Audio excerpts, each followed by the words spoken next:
جہاں آپ صلی اللہ علیہ وآلہ وسلم نے کم و بیش 1,24,000 پیغمبران اسلام کی امامت کروائی۔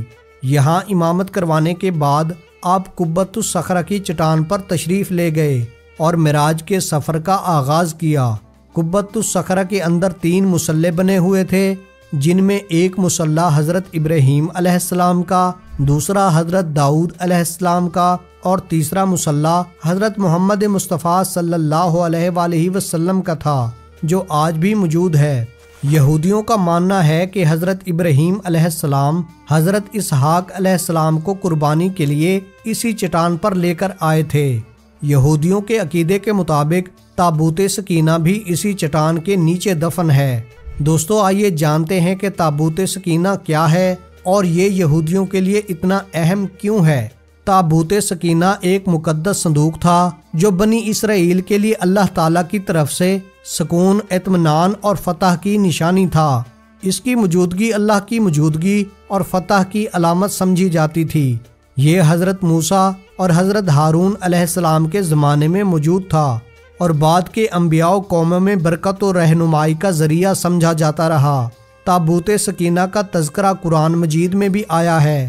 تابوت سکینہ کے اندر حضرت موسیٰ علیہ السلام کا عصا، حضرت ہارون علیہ السلام کا امامہ، بنی اسرائیل پر نازل ہونے والا من و سلوہ، تورات کا کچھ حصہ اور دیگر انبیاء کرام کی نشانیاں موجود ہیں۔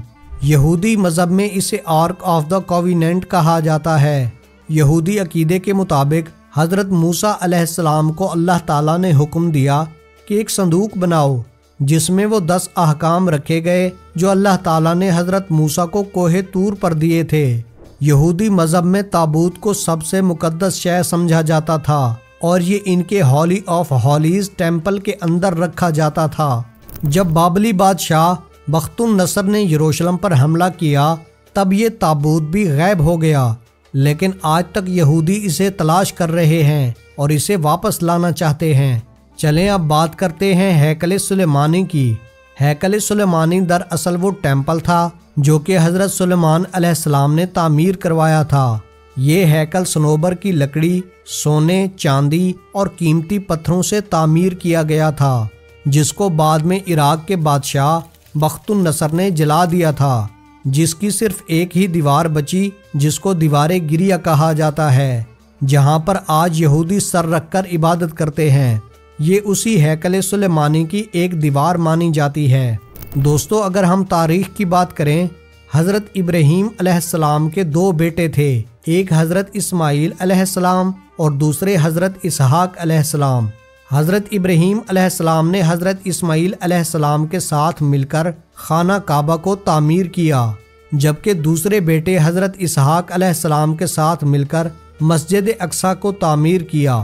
حضرت اسماعیل علیہ السلام کی اولاد مسلمان کہلائی اور حضرت اسحاق علیہ السلام کی اولاد یہودی کہلائی۔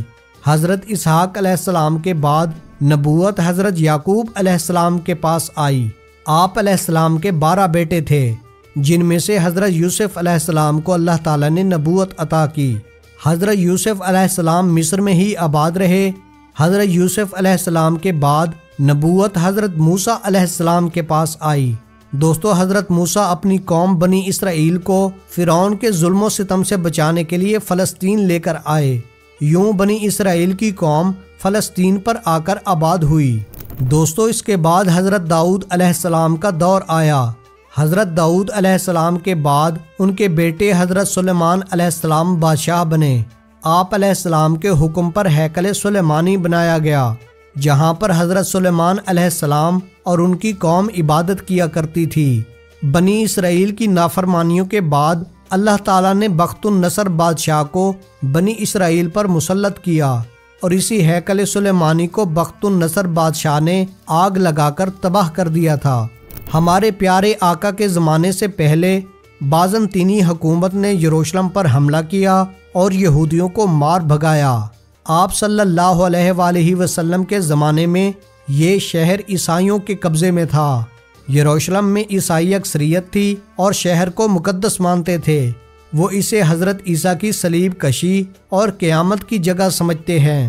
638 عیسوی میں حضرت عمر بن خطاب نے یروشلم کو فتح کیا اس کے بعد 1000ویں عیسوی میں پہلی صلیبی جنگ کے بعد عیسائیوں نے دوبارہ یروشلم پر قبضہ کر لیا۔